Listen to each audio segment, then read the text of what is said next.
మనం సినిమాలు చూసేదే different experiences పొందడానికి, ఇంకొకరి జీవితాన్ని ఎక్స్పీరియన్స్ చేయడానికి, రైట్? అలా అనుకుంటే ఆడు జీవితం మూవీ ఒక perfect movie to experience it. ఇది ఒక మామూలు సినిమా అయితే కాదు, ఇది ఒక ఎపిక్ సర్వైవల్ డ్రామా. ఈ సినిమాలో చూపించినట్టు ఆ నజీబ్ పడిన కష్టాలైతే మనం పడలేం, కానీ సినిమా ద్వారా అది ఎక్స్పీరియన్స్ చేయొచ్చు. యాక్చువల్గా నజీబ్ పడిన కష్టంలో జస్ట్ 1% మాత్రమే మేము సినిమాలో చూపించాం అన్నట్టు మేకర్స్ చెప్పారు. దాన్ని బట్టి మనం అర్థం చేసుకోవచ్చు ఎడారిలో ఒక బానిసలాగా ఆ గొర్రెలు ఆ ఒంటెలు కాయడం అంటే ఎంత కష్టమో అని. ఇంకో ముఖ్యమైన విషయం, మీరెవ్వరైనా సరే, మీ ఎకనామికల్ స్టేటస్ ఎంత లో అయినా సరే, మీరు ఒకసారి ఈ సినిమా చూడండి, మీరెంత అదృష్టవంతులో మీకు తెలుస్తుంది. కొన్ని సినిమాలు ఉంటాయి, బెస్ట్ కేటగిరీ అవార్డ్స్ అన్నీ ఆ సినిమాలకే వస్తుంటాయి చూడండి. ఇది అట్లాంటి సినిమా. నాకైతే అనిపిస్తుంది మినిమం నేషనల్ అవార్డ్స్ గ్యారంటీగా ఇది ఊడ్చిపాడేస్తుందని నాకు అనిపిస్తుంది.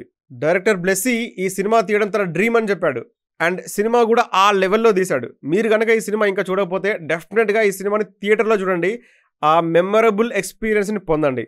అండ్ ఎందుకు ఈ సినిమా ఇంత బాగుంది దాన్ని డీటెయిల్డ్గా ఈ వీడియోలో చెప్తాను. అండ్ బిఫోర్ దట్, మీరు ఇంకా నా ఛానల్ని సబ్స్క్రైబ్ చేయకపోతే సబ్స్క్రైబ్ చేయండి and share this video to your friends so that this video will reach more people. మీకు స్టోరీ లైన్ మీకు అందరికీ ఆల్మోస్ట్ తెలిసే ఉంటుంది. కేరళలో నజీబ్ అనే ఒక వ్యక్తి దుబాయ్కి ఇమ్మిగ్రెంట్గా వెళ్ళి అక్కడ కూలి పని చేసుకొని అయినా సరే బాగా డబ్బులు సంపాదించి తిరిగి ఇండియా వద్దామని చెప్పి వెళ్ళాడు. కానీ అక్కడ అనుకోని పరిస్థితుల్లో ఇరుక్కుపోయాడు. ఆ అనుకోని పరిస్థితుల నుంచి ఎలా తప్పించుకొని తిరిగి ఇండియాకి వచ్చాడనేదే సినిమా కథ. సో ఇది కూడా మీకు అందరికి తెలిసే ఉండొచ్చు. రైటర్ యాక్చువల్గా ఫస్ట్ నావెల్ రాశాడు, ఆ తర్వాత అది ఫేమస్ నావెల్ అయిపోయింది. ఆ తర్వాత కొన్ని సంవత్సరాల తర్వాత దాన్ని సినిమాగా తీద్దామని బ్లెస్సీ అనే ఒక ఆయన అనుకున్నాడు. డైరెక్టర్ ఈ ఫేమస్ నావెల్ని సినిమాగా తీద్దామని డిసైడ్ అయిన తర్వాత గ్రాండ్గా తీయాలని అనుకున్నాడు. అప్పుడు బడ్జెట్ కన్స్ట్రైంట్ వచ్చింది. సో మలయాళం అనేది చిన్న ఫిల్మ్ ఇండస్ట్రీ కాబట్టి అంత బడ్జెట్ సరిపోదు. కానీ వాళ్ళు అప్పటి నుంచి ట్రై చేస్తున్నారు ఏది వర్కౌట్ అవుతుంది, ఎంత బడ్జెట్ వర్కౌట్ అవుతుంది, ఎవరిని యాక్టర్స్గా తీసుకోవాలని చెప్పి. యాక్చువల్గా నోవెల్ రాసిన రైటర్ ఎవరైతే ఉన్నారో ఆయన యాక్చువల్గా దుబాయ్లో చాలా ఇయర్స్ ఉన్నాడంట అక్కడ. సో ఇక్కడ పనిచేస్తున్న ఇమ్మిగ్రెంట్ లేబర్స్ గురించి స్టోరీ రాయాలని ఆయన ఎప్పటి నుంచో అనుకున్నాడంట. తర్వాత నజీబ్ అనే వ్యక్తి గురించి విన్న తర్వాత అతన్ని కలిసి అతని స్టోరీ చెప్పమని అడిగితే స్టార్టింగ్లో నజీబ్ అనే వ్యక్తి అంత ఎక్స్ప్రెసివ్ పర్సన్ కాదనమాట, కొత్త వాళ్ళతో అంత ఎక్కువగా మాట్లాడేవాడు కాదంట. బట్ ఆ రైటర్ అతనితో దాదాపు ఒక 1.5 year ఫ్రెండ్షిప్ చేసిన తర్వాత అప్పుడు ఆయన ఎక్స్ప్రెసివ్గా మారాడంట ఆ నజీబ్ అనే వ్యక్తి. క్రమక్రమంగా తన లైఫ్ ఇన్సిడెంట్లో జరిగిన చిన్న డీటెయిల్స్ కూడా ఆ రైటర్కి చెప్పాడంట. సో దాని తర్వాతే ఆయన స్టోరీనే ప్రధానంగా తీసుకొని ఆడు జీవితం అనే నోవెల్ రాశాడు. అది మలయాళంలో చాలా పెద్ద హిట్ అయింది. ఇంకా ఈ సినిమా ప్రయాణం ఎలా మొదలైంది అని అంటే 2008లో నోవెల్ రిలీజ్ అయిన తర్వాత అప్పుడే డైరెక్టర్ ఈ నోవెల్ మీద సినిమా తీయాలని డిసైడ్ అయ్యాడంట. 2009 కల్లా యాక్టర్ పృథ్వీరాజ్ని హీరోగా డిసైడ్ చేసుకున్నారు. మధ్యలో హీరో సూర్య గారిని అనుకున్నారు, కానీ అది క్యాన్సిల్ అయ్యి పృథ్వీరాజే ఉన్నారు. బట్ షూటింగ్ ఎప్పుడు మొదలైందంటే 2018లో మొదలైంది. అంటే రఫ్గా 10 years పట్టింది షూటింగ్ స్టార్ట్ కావడానికి. అండ్ సినిమా కంప్లీట్ అయ్యి రిలీజ్ అవ్వడానికి 6 years పట్టింది. ఓవరాల్గా మోర్ దెన్ 15 years పట్టింది సినిమా రిలీజ్ అవ్వడానికి, ఫస్ట్ అనుకున్నప్పటి నుంచి రిలీజ్ అవ్వడానికి వరకు. 2018లో ఫస్ట్ షెడ్యూల్ కేరళలో షూట్ చేశారంట. ఎవరు నజీబ్ మన ఫస్ట్ ఫ్యామిలీతో ఉన్నాడు కదా దుబాయ్కి వెళ్ళక ముందు, ఆ సీన్స్ షూట్ చేశారంట ఫస్ట్ షెడ్యూల్లో. అది అయిపోయిన తర్వాత వీళ్ళు ప్రోగ్రామ్ యాక్చువల్గా రాజస్థాన్లో షూట్ చేద్దాం అనుకున్నారంట. ఏది ఆ దుబాయ్ బ్రీడ్స్ ఉంటాయి కదా, ఆ గొర్రెలు ఆ ఒంటెలు, ఆ 100 గొర్రెలు తర్వాత 20 రకాల ఒంటెలు ఆ దుబాయ్ బ్రీడ్స్కి సంబంధించినవి కొన్నారంట. అవి ఇక్కడికి ట్రాన్స్పోర్ట్ చేస్తుంటే యానిమల్ హస్బెండరీ నుంచి న్యూస్ వచ్చిందంట, మీరు అలా లైవ్ స్టాక్ని అలా ట్రాన్స్పోర్ట్ చేయలేరు, పర్మిషన్ ఇవ్వడం కుదరదు అని చెప్పి. సో అప్పుడు వీళ్ళు షూటింగ్ అక్కడ ఇక్కడ ఫారిన్లో రకరకాలుగా డిసైడ్ అయిన తర్వాత జోర్డాన్ కంట్రీలో షూటింగ్ చేద్దామని డిసైడ్ అయ్యారంట. సో 2019లో వెళ్ళారు, షూటింగ్ చేసుకున్నారు. 2020లో కరోనా ఫస్ట్ వేవ్లో వీళ్ళు చాలా రోజుల పాటు ఆ జోర్డాన్ ఎడారిలోనే ఇరుక్కుపోయారంట. ఆ తర్వాత వందే భారత్ మిషన్ ఉంది కదా, దాని ద్వారా తిరిగి ఇండియాకి వచ్చారంట. అంటే ఇవన్నీ ఎందుకు చెప్తున్నానంటే వీళ్ళు సినిమా తీయడంలో కూడా చాలా కష్టాలు పడ్డారు. ఇవన్నీ ఓకే, సినిమా ఎలా ఉంది అంటే సినిమా అయితే నాకు విపరీతంగా నచ్చింది. సర్వైవల్ డ్రామా చూస్తే ఆ కిక్ వేరు, ఆ ఒక ఇన్స్పిరేషనల్ ఫీలింగ్తో బయటకు వస్తాం చూడు, ఆ కిక్ ఒక స్టూపిడ్ కమర్షియల్ ఫిలిం చూస్తే రాదు. సర్వైవల్ డ్రామాలో ఆ మ్యాజిక్ ఉంటుంది. ఒక నోవెల్ రాయాలన్నా, ఒక సినిమా తీయాలన్నా మంచి స్టోరీ కావాలి. మంచి స్టోరీ దొరికిన తర్వాత నోవెల్ రాయడం చాలా ఈజీ, అది అట్లా రాసుకుంటూ పోవడమే, క్యారెక్టర్తో పాటు ట్రావెల్ అవుతూ పోవచ్చు. కానీ ఒక సినిమా తీయాలంటే మంచి స్టోరీ ఒకటి ఉంటే సరిపోదు, టెక్నికల్గా చాలా సపోర్ట్ కావాలి, చాలా డబ్బులు కావాలి, చాలా టైం కావాలి. సో వీళ్ళు ఆడు జీవితం అని ఒక ఫేమస్ నోవెల్ తీసుకున్న తర్వాత అయిపోయింది అక్కడితో. బట్ దాన్ని ట్రాన్స్లేట్ చేయాలి కదా, విజువల్ ట్రాన్స్లేషన్. అది ఆల్రెడీ ఫేమస్ నోవెల్, చాలా మంది ఆడియన్స్కి నచ్చేసింది. ఆ రీడర్స్ వాళ్ళ ఇమాజినేషన్ని ఛాలెంజ్ చేస్తూ తీయాలి కదా. అంటే రాయడానికి తీయడానికి ఒక చిన్న ఎగ్జాంపుల్, ఒక పెద్ద సునామీ వచ్చింది, ఒక పెద్ద అల ఇట్లా ఎగురుతూ వచ్చి తీరాన్ని తాకింది, దగ్గర ఉన్న హోటల్ అంతా కూలిపోయింది అని రాస్తాం. ఇది చూడడానికి వినడానికి బాగానే ఉంది. తీయడం చాలా చాలా కష్టం కదా. సో ఆ రకంగా ఈ నావెల్లో కూడా కొన్ని డెస్క్రిప్షన్స్ ఉంటాయన్నమాట. ఎలా అంటే ఇప్పుడు నజీబ్ కట్టబట్టుకొని ఆ ఎడారిలో నడుస్తూ పోతుంటే అసలు అతని నీడ కూడా పడలేదంట. సూర్యుడు అంత నడినెత్తిన ఉన్నాడంట. ఆ కర్ర నీడ కూడా పక్కన పడలేదు, అంత ఎండగా ఉంది అని చెప్పి రాశారు బుక్లో. అది సినిమాగా ఎలా తీస్తాం? ఆ విజువల్ అచీవ్ చేయడం అంత ఈజీ కాదు కదా. ఏముంది, మిట్ట మధ్యాహ్నం షూటింగ్కి వెళ్తే అయిపోతుంది కదా అనుకుంటారు. మిట్ట మధ్యాహ్నం కూడా కొంచెం నీడ పడుతుంది కర్ర పక్కన. అది పడకుండా తీయాలంటే ఆ పర్ఫెక్ట్ షాట్ కోసం అది ఎట్లా అచీవ్ చేస్తాం? అది అంత ఈజీ అయితే కాదు కదా. ఈ సినిమాను మేకర్స్ చాలా సీరియస్గా తీసుకొని నజీబ్ ఎక్స్పీరియన్స్ని ఆడియన్స్కి తెలిసేలా చేయాలనుకున్నారు. అందులో ఉంది ఈ సినిమా గొప్పతనం. సినిమా చూడని వాళ్ళు అనుకుంటొచ్చు, ఏముంది బ్రో, మనోడు ఎడారిలో పని చేయలేక కష్టపడ్డాడు, అక్కడ తప్పించుకొని పోవాలనుకున్నాడు, ఫైనల్గా ఒక రోజు ఎడారిలో పరిగెత్తాడు తప్పించుకోవడానికి. ఇంకా పరిగెత్తి ఒక రోజులో 2 రోజుల్లో వెళ్ళిపోయాడు, అంతే కదా. ఇంకా దానికి సినిమా ఎందుకు, అది సినిమా ఎందుకు చూడాలి అని ఎవరైనా క్యాజువల్గా అనుకుంటుండొచ్చు.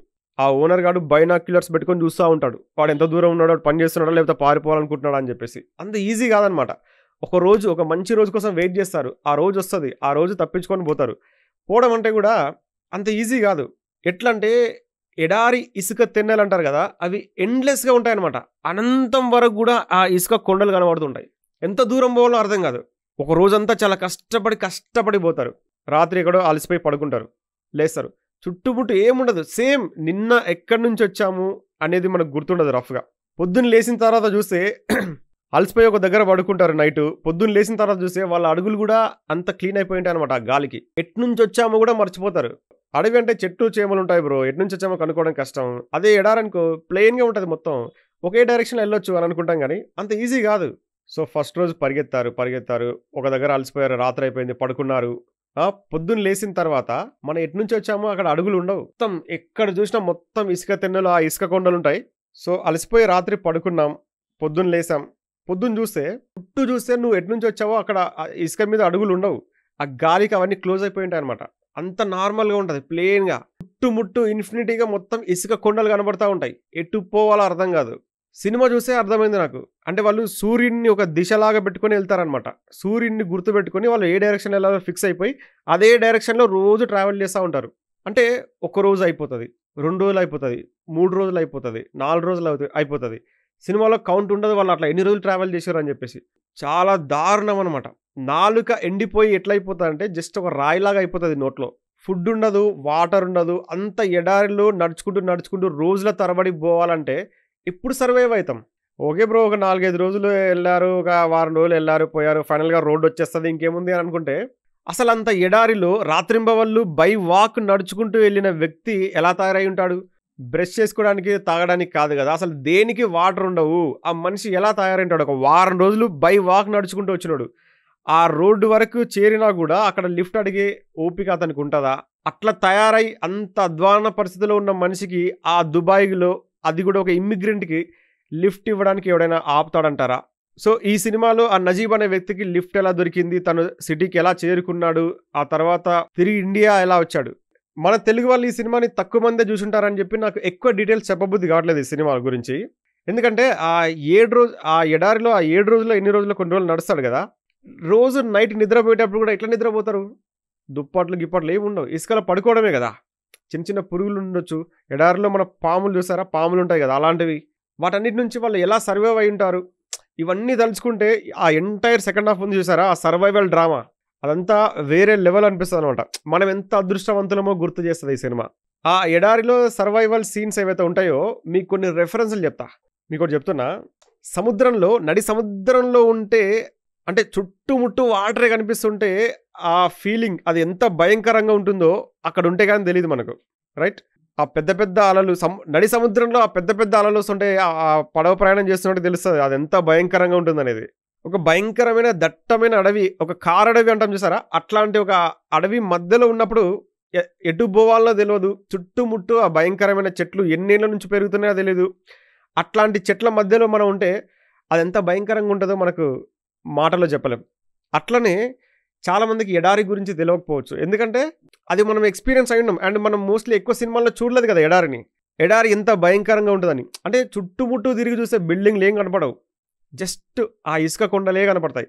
మనకు ఒక గ్లిమ్స్ కనపడింది కదా కలేజా సినిమాలో, ఆ ఎడారి సీన్స్. అది ఒక చిన్న టీజర్లో ఒక పార్ట్ అనమాట అది. అంత చిన్నగా పరిచయం అయింది అంత ఎడారి. Better Call Saul TV series ఎవరైనా చూసారా?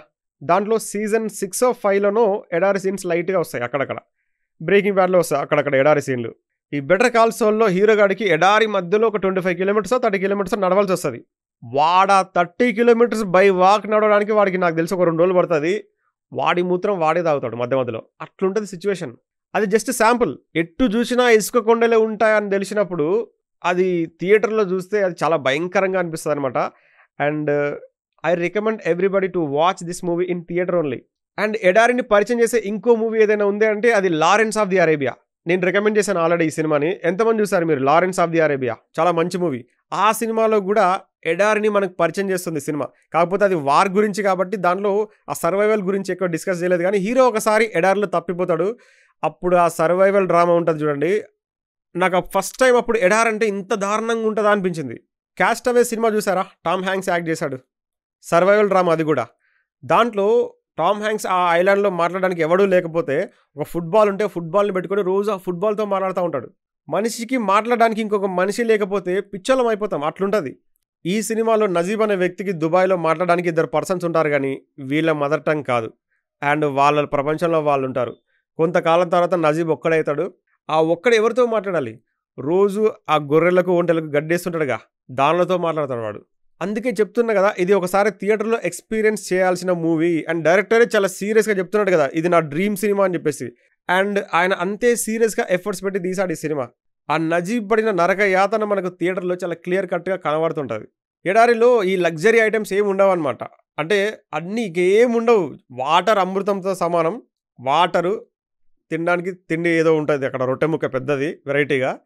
ఇంకా అంతే. ఇంకా రోజంతా పని చేయాలి. ఇంకా రోజంతా పొద్దున్న నుంచి సాయంత్రం దాకా పని చేయాలి. ఇంకా అదే వాడి లైఫ్. రోజులు గడుస్తుంటాయి. ఆ రోజు డేట్ ఏందో, అది ఏం వారమో ఏం తెలియదు. సూర్యుడు ఉదయిస్తుంటాడు, వీడు లేచి పనికి పోతాడు, వస్తాడు, సూర్యుడు అస్తమిస్తాడు, కథం ఒక రోజు అయిపోతుంది. ఇట్లా ఎన్ని రోజులు ఎన్ని సంవత్సరాలు గడిచిందో కూడా మనకు తెలియకుంటుంది. అంటే ఆ సిచ్యువేషన్ ఎట్లుంటుందో మనం వర్ణనాతీతం అది. ఆ సినిమా చూస్తున్నంతసేపు నాకు ఒకటే అనిపించింది, మనం ఎంత అదృష్టవంతులం రా బాబు అని చెప్పి. ఎందుకంటే చక్కగా ఏసీ హాల్లో మంచిగా కూల్ డ్రింక్ తాగుతూ సినిమా చూస్తున్నాం. అక్కడ ఏంటంటే వాటర్ అమృతంతో సమానం అనమాట. పొద్దున్న లేచిన తర్వాత కడుక్కోవడానికి ఆ వాటర్ తీసుకెళ్తుంటే వాడు ఓనర్ గాడు ఆ వాటర్ని అట్లా వేస్ట్ చేయనియాడు. ఇక్కడ దానికోసం కాదు ఆ వాటర్ పెట్టిందని వాడిని కొడతాడు. అట్లా ఒక మనిషి ఒక 2-3 ఏళ్ళు ఉంటే ఆ మనిషి ఎట్లా తయారవుతాడు? ఒకరోజు సడన్గా అక్కడ ఒక వ్యాన్ వచ్చి ఆగితే ఆ వ్యాన్ అద్దం ఉంటుంది కదా, మిర్రర్లో తన ఫేస్ చూసుకొని షాక్ అయిపోతాడు. తనకు గడ్డం ఉండదు, గడ్డం ఘోరంగా పెరిగేసి నెత్తి బాగాలేకుండా ఫేస్ బాగాలేకుండా ఉంటుంది. అది చూసి షాక్ అయిపోతాడు, ఇది నేనా అని చెప్పేసి. వాడిని వాడు గుర్తుపట్టలేనంతగా మారిపోయి ఉంటాడు అనమాట 3 years తర్వాత. ఇంకా ఈ సినిమాలో ఒక సీన్ ఉంటుంది, అంటే మిమ్మల్ని టీజ్ చేయాలని చెప్పి చెప్తున్నా అంతే, స్పాయిలర్ అలర్ట్ కాదు.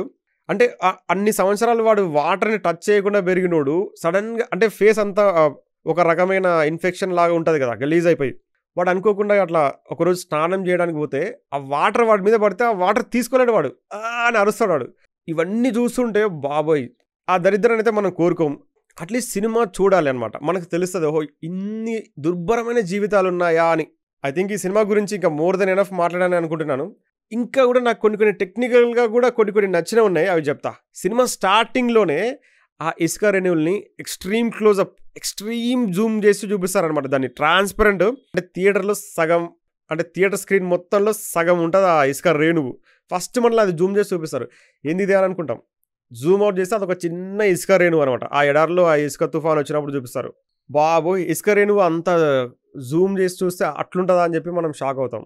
ఈ సినిమాలో ట్రాన్సిషన్స్ని చాలా బ్రిలియంట్గా చూపించారు. ఒక సీన్కి ఇంకొక సీన్కి మధ్య ట్రాన్సిషన్ ఉంటుంది కదా, చాలా బ్రిలియంట్గా చూపించారు. ఎట్లా అంటే ఫస్ట్ ఒక ఆకాశాన్ని చూపిస్తారు. ఆకాశంలో నిర్మలంగా ఉంటుంది ఆకాశం అంతా, నక్షత్రాలు అవి చూపిస్తూ ఉంటారు. మెల్లగా జూమ్ అవుట్ చేసి మెల్లగా వెనక్కిపోతే ఇది పశువుల తొట్టి అనమాట. దాంట్లో వాటర్ ఉంటుంది అనమాట. హీరో అక్కడ డైరెక్ట్ ఇంకా పశువులాగా మారిపోయి, అంటే ఆ జంతువులతో కమ్యూనికేట్ అయిపోయి వాడు దానిలో ఒకటి అయిపోయి వాడు డైరెక్ట్ నోరు పెట్టి తాగుతూ ఉంటాడు. అదొక ట్రాన్సిషన్. తర్వాత బయట నుంచి ఒక వాటర్ ట్యాంకర్ వచ్చి వీడి దగ్గర ఉన్న ట్యాంక్లోకి వాటర్ పోసిన తర్వాత అది ఓవర్ఫ్లో అయిపోయి ఈ పారుతూ ఉంటే ఓనర్ వచ్చి వీడిని తంతాడు, కింద పడిపోతే వాడి పక్కన కొంచెం వాటర్ మెల్లగా పారుతూ ఉంటుంది కదా. అక్కడి నుంచి కేరళలో వీడుండేది ఒక నది పక్కన అనమాట. ఆ వాటర్ ఫ్లోకి కనెక్ట్ అవుతుంది. అది కూడా సూపర్ అనిపించింది. అండ్ వాడి జీవితంలో ఉన్న కాంట్రాస్ట్ని చాలా క్లియర్ కట్గా ఒక్క ట్రాన్సిషన్లో చూపించారు. ఏది ఒకప్పుడు వాడు కేరళలో ఉన్నదేమో ఒక నది పక్కన, వాడు చేసే పనే నదిలో దిగి కింద ఉన్న ఇసుకని తీసుకొచ్చి ఆ బోట్లో వేసి ఆ ఇసుకని అమ్ముతూ ఉంటారు. వాడు ఆ నదిలో దిగి ఇసుకని తీసుకొచ్చేటోడు అనమాట. అంటే నది పక్కన, వాటర్ పక్కన ఒక ఆక్వాటిక్ లైఫ్ బతికినోడు ఎడారిలో ఒక బానిసలాగా పశువులు కాస్తూ ఉండాలంటే వాడికి ఎంత నరకంగా ఉంటుంది. ఆ కాంట్రాస్ట్ని ఆ ఒక చిన్న ట్రాన్సిషన్లో చూపించారు. అండ్ ఆ ఫ్లాష్ బ్యాక్ ఎండ్ అయ్యేటప్పుడు కూడా అదంతా ఆవిరైపోయి ఇంకిపోయినట్టు చూపిస్తారు. అది కూడా సూపర్ అనిపించింది. సినిమా మొత్తాన్ని తెలుగులో డబ్ చేశారు. అక్కడక్కడ దుబాయ్ షేక్లు వాళ్ళ దుబాయ్ లాంగ్వేజ్లోనే మాట్లాడుతుంటారు. కానీ కొన్ని చోట్ల తెలుగు సబ్ టైటిల్ పడుతుంది, కొన్ని చోట్ల తెలుగు సబ్ టైటిల్ పడదు. It's a creative decision. ఎందుకంటే వాళ్ళు సబ్ టైటిల్స్ ద్వారా కూడా వాళ్ళు స్టోరీ చెప్తున్నారు. Yes, it's a good decision. ఎట్లా అంటే నజీబ్ ఎక్స్పీరియన్స్ని మనకు తెలియజేస్తున్నారనమాట. అర్థమైనటివి మాత్రమే తెలుగులో వస్తున్నట్లు వాళ్ళు ఇన్ఫర్మేషన్ ఇవ్వాలనుకున్న దగ్గర తెలుగు సబ్ టైటిల్స్ ఇస్తున్నారు. కొన్ని చోట్ల నజీబ్కి అర్థం కానప్పుడు తెలుగు సబ్ టైటిల్స్ ఇవ్వట్లేదన్నమాట. Good decision. నేను ఇందాక చెప్పాను కదా, ఈ సినిమా చూస్తే మనం ఎంత అదృష్టవంతులమో తెలుస్తుంటుంది అని చెప్పేసి. అండ్ ఇంకోటి కూడా అనిపిస్తుంది, అదేంటంటే చదువు ఎంత ముఖ్యమైనదో కూడా ఈ సినిమా ద్వారా తెలుసుకోవచ్చు. ఇందులో నజీబ్ చదువుకోలేదన్నమాట. నాకు తెలిసి ఫస్ట్ క్లాస్ సెకండ్ క్లాస్ ఏదో డిస్కంటిన్యూ అయినట్టున్నాడు. సో నజీబ్ చదువుకొని ఉంటే మేబీ అంత వరస్ట్ సిచ్యువేషన్లోకి వెళ్ళేవాడు కాదేమో అనిపిస్తుంది. So education is important, neglect చేయకూడదు. అసలు దుబాయ్లో తను ఆ షేక్ దగ్గర పనిలో చేరిన తర్వాత ఒక ప్యాంట్ షర్ట్ వేసుకొని వచ్చింటాడు కదా ఆ రోజు. 3 ఏళ్ల తర్వాత తను పారిపోయే ముందు ఆ డ్రెస్ వేసుకుంటాడు.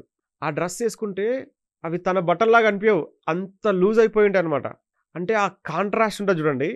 వేసుకుంది అతని బట్టలే కదా అని చెప్పి మనకి డౌట్ వస్తుంది చూడు.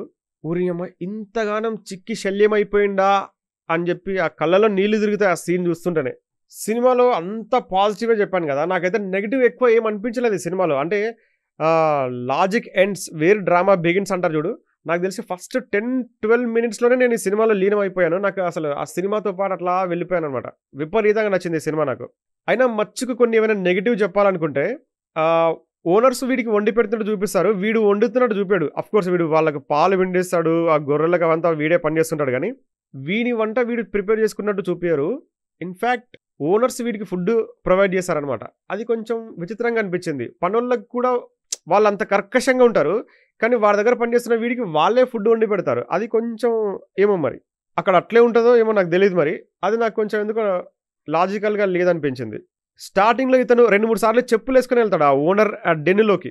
ఆ ఓనర్ కూడా అసలు ఆ చెప్పుల గురించి నోటీస్ చేయడు. ఎందుకంటే నేను నోటీస్ చేశాను. మరి అట్లా వెళ్ళడం కరెక్టేనా? అంటే చిన్న దానిలకు ఆ బెల్ట్ తీసి కొడతారు వాళ్ళు. అది ఎందుకు వాళ్ళు నోటీస్ చేయలేదో మరి ఏందో. మరి అక్కడ చెప్పులు వేసుకొని తిరుగుతారో ఐ డోంట్ నో. ఇంకోటి నెగిటివ్ పాయింట్ అని కాదు, కానీ ఎండింగ్లో ఇతను తిరిగి కేరళకు వచ్చి తన ఫ్యామిలీ మెంబర్స్ని కలుసుకొని ఉంటే బాగుండని అనిపిస్తుంది అనమాట. ఒక కంప్లీట్ ఫీలింగ్ వచ్చి ఉండేది. వాళ్ళు అన్ని ఇయర్స్ ఇతను చూడకుండా ఉన్నారు కదా, సో వాళ్ళు ఫస్ట్ టైం కలిసినప్పుడు వాళ్ళ రియాక్షన్ అదంతా ఇంకొంచెం ఎమోషనల్గా ఉండేది ఎండింగ్ అని నాకు అనిపించింది. అది కూడా చూపించుంటే బాగుండు.